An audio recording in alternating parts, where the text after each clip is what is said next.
Right then, welcome back. So we're on to the kind of ironing out those little issues I had towards the end of the last video that's preventing me from calling this project done. So we had the neutral safety switch, if you want to call it that, and the indicators. They were the two kind of little issues, nothing too major. Had a bit of a look up on the internet, and it does seem to be, if you Drag Specialities, who I think made that Speedo as well, also do a diode plug-in kind of thing for the indicators. And basically what it is, I can't remember what I showed on the last video, but on the stock setup you'd have a left indicator flashing and a right indicator light flashing to show left and right. On this setup in the clocks, it's just the one light, so regardless of left or right you've just got one flashing. Now if you hook everything up to that, you get like a kind of feedback. It doesn't separate in that circuit between the two, so you end up with all four indicators flashing, which is not what we want. And the way to get around that is using diodes on each side, which will kind of let it go one way, if you know what I mean. And Drag Specialities do, as I said, this kind of plug-in thing that you can use. I'm going to try and be a bit more of a not a cheapskate, but use what I've got.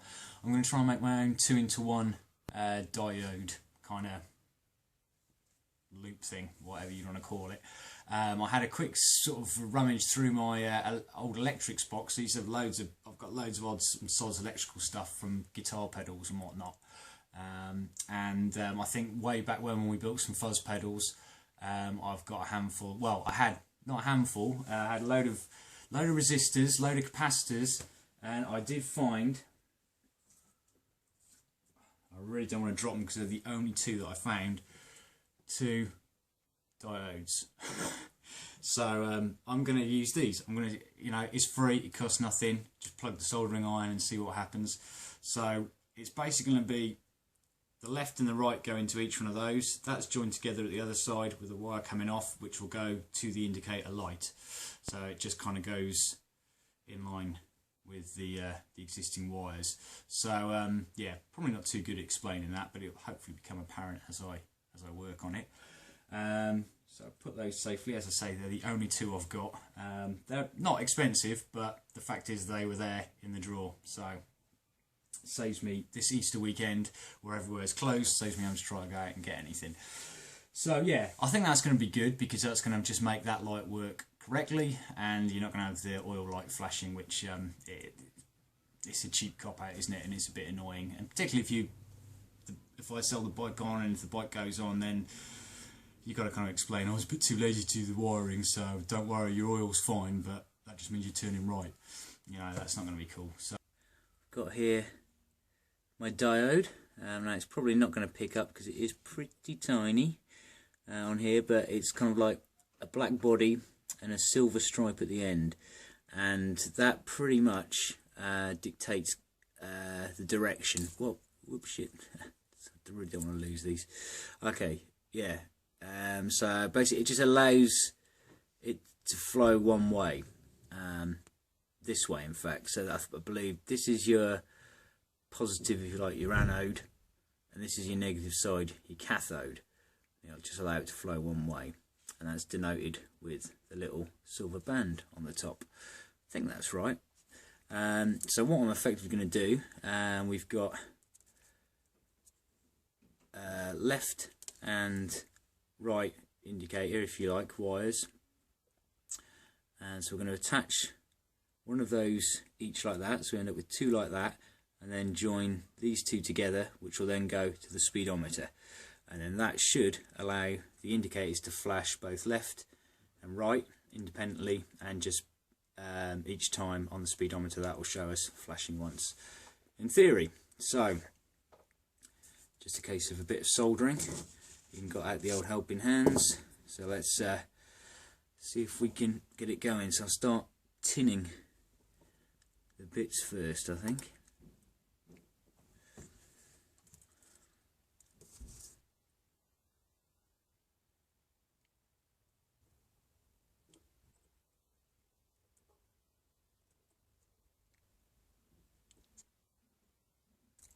So there we go, so that's the first stage. Then we're going to put those two together like that one, and then that's the basics of this done.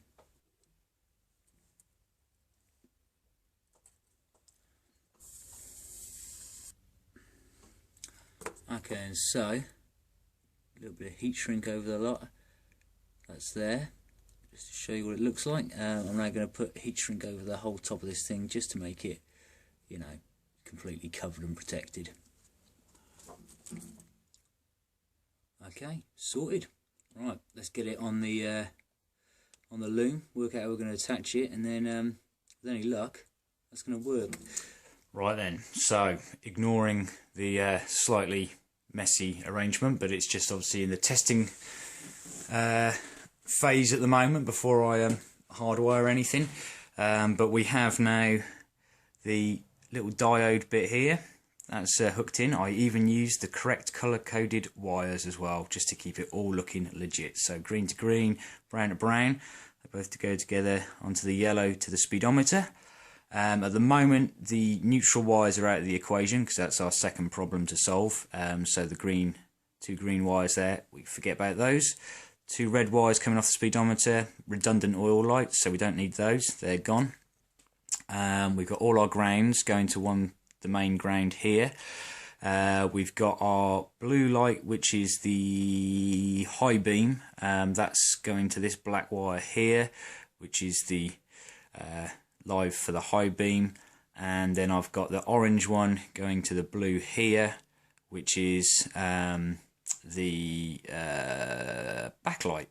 Yeah, that's right, isn't it? Backlight. So, in theory, everything bar the neutral light should be working. So, moment of truth. Aha!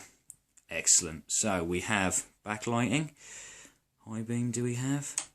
Yep, got the high beam. Right, indicators, here we go. Ready? Left indicators. So, we've got the light working there. And they're not on there. Back. Yes, yes. Left, right. Get in. Oh, you clever little cactus. Fantastic. Look at that. Anyone would think I knew what I was doing. Oh, awesome. Right, that's cool. So now, that's all down. Just the neutral light to go. And we're wired in. Ah. Right, okay then, so Speedo's all working, which is fantastic. I'm really chuffed with that. So I've turned my attention back to the neutral safety switch. There we go. Now, I've had this soaking in, well, the only thing I had, because it was really crappy and gummed up, I've had it soaking in carb cleaner overnight, just to see if that's going to free anything up. And with a fair bit of wiggling with a pair of these pliers, you can now see that that moves. So that suggests to me the spring's knackered. There'll be a spring in there, and yeah, so now that's kind of just loose on its own. So that's why it's not making the contact. This seems to be a completely sealed unit as well, so I probably can't get in there just to replace the spring.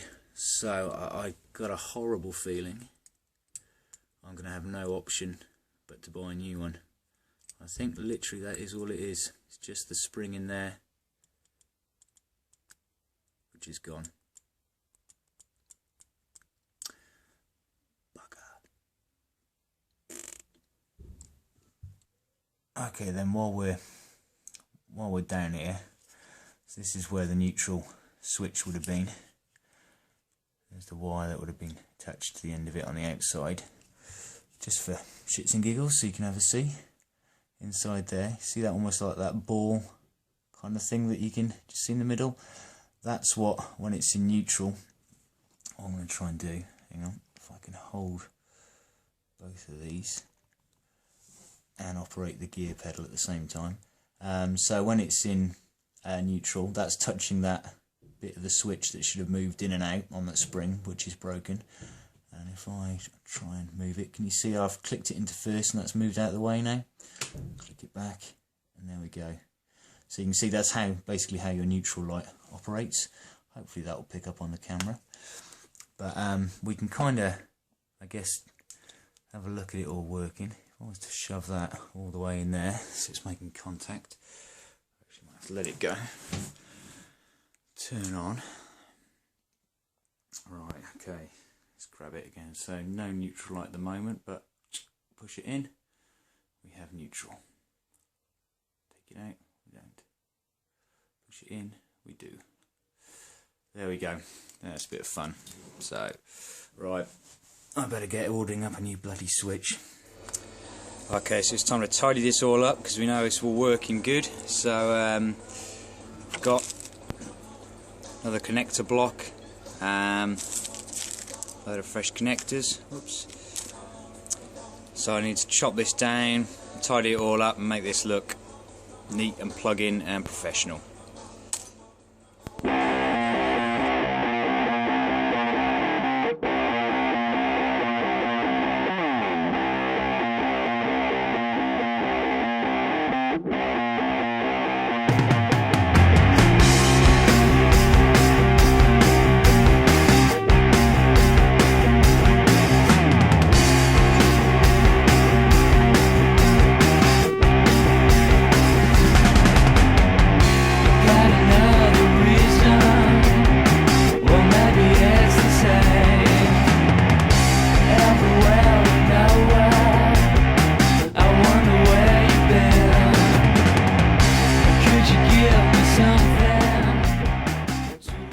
Okay then, so we're almost there. We've just got this wire that connects to a different one than this block. But yeah, everything, each connection's been crimped, soldered and heat shrunk. So I've checked and double checked, but I'm sure all my wires are in the right place. I've followed the original one with my hanging on bits, and I did write it all down as well. So fingers crossed I should be able to just plug this straight in and we'll be laughing. So let's go and have a look. Okay then, so Speedo, that's our connection now for the Speedo. So new connector here, new connector here. Yeah, okay, we'll get tied and tucked underneath there. Let's have a look.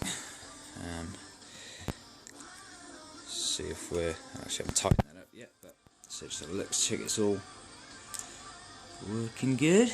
So high beam's on, is it? Yeah, high beam, indicators,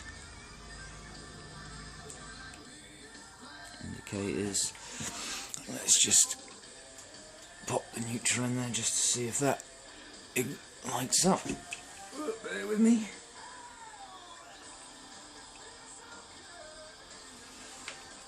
Yep, there we go, cool. There we are. So that all works fine. So that brings on to the last bit of the Speedo. I wanted to put some sort of rubber mount on there. And thank you, Jacko Jordan, for prompting me. I think I'm going to be using my old skateboard.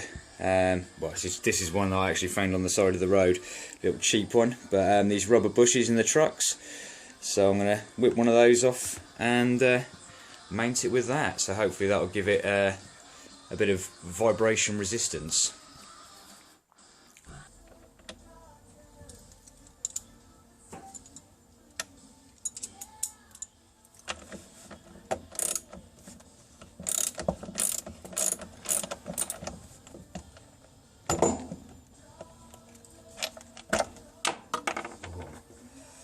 There we go, so we've got a choice.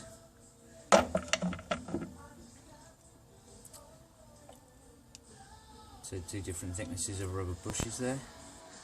Okay then, so we're all tanks on, seats on, Speedo's mounted, so there we go. I've got the skateboard bush in there, just give it a little bit of vibration, so sort of dampening. Yep, so yeah, fuel line's properly connected on now. So yeah, so when he's sitting on the bike, no, the clutch cable's there, but see, get the light out of the way, you can still see everything. So yeah, nah, sorted. So now it's just the neutral switch, so I'm going to have to go and order that, and then this bike is done. Okay then, so I've just had a ride out to my local Yamaha dealer. There's one about 15 miles away from me, just on the off chance really to see if they had one of those neutral safety switches in stock. I'd got the part number. Unfortunately they don't. It does seem to be one for some of the slightly older bikes, but never mind. They've said they can get they were putting in an order that day for parts from Yamaha, and they should get it Thursday or Friday, so that's just gives me 2 days to wait, or 1 day if it comes in on Thursday. So with that, then the SR's done, except I thought I might have one tiny little play around with something on there. Not too cosmetic, but it's with the front end, inspired by good friend Delboy and Penny Pit Stop. Just watched their video with the making the bigger spaces for the scrambler, and I thought, yeah, that's a pretty good idea. Why not do it to the SR250? Because in the little run around I've had, and like just moving it around in general, it's an old little 250. It's very basic kind of setup, and it's a very wishy-washy, vague kind of front end on it. It doesn't feel super confidence inspiring, even with the fresh oil and everything in there. I thought, I wonder if I can just make up some spaces. So I've whipped the fork caps off, had a look at what kind of sizes are inside, and lo and behold, the old 1-inch drag bars that have helped me out for everything bar putting on a bike, they're the perfect kind of fit. So I've got my trusty pipe cutter, and I've gone for, it's just 15mm spacers on these. They've got quite a nice thick internal as well. So I've put one in already, just cut this one. It's a little bit more of an effort to get them in, which is good, because that means it's firming things up, I guess. So I'll just take a file to this, clean up the edges, and I'm going to pop that one in as well. And I'll show you the fork at the moment. Right then, there we go. So that one's been done already. I thought I'd just try this out before breaking out the camera. So that's the other one with the fork top off. As you see, not a heck of a lot of springs sticking out, about as normal. So it's a bit more of an effort to get it down. I mean, it's not super tough as it is, but once you get that little 15mm on there, that's quite a lot. And it's, yeah, you have to watch yourself, because, you know, it is spring loaded at that point. But we'll see what 15mm like. It might be a bit too, but yeah, we'll go with that as a bit of a starting point. And yeah, let's get this other one in there.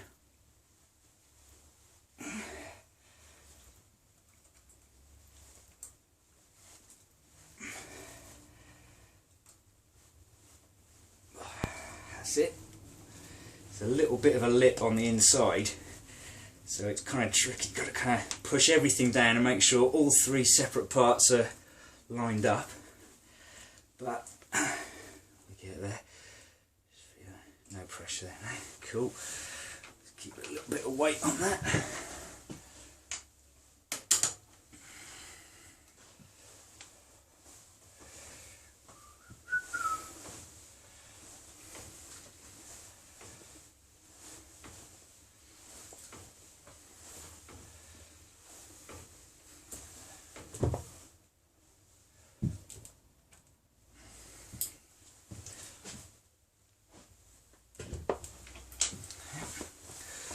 Right, get the handlebars back on and let's see how this feels. Okay then, so that's done. Hard to tell without a test ride, but just sitting on it, it feels a bit firmer and more secure, so that's cool. We're going to call that done, and I think this video's pretty much done now. All I've got to do is pick up the neutral switch, hopefully on Friday, fingers crossed. I won't bother filming that because it is just bolting it in, putting the wire to it, and then bolting the side cover on, and it's done. So I'm hoping, fingers crossed, if everything goes well and nothing goes wrong, the next video over the weekend will be the last in the SR250 video. It will be the reveal, the final piece. Don't know what I'm going to do with it yet, but that's the plan anyway. So there we go. Thanks for watching. Take care. Ride safe.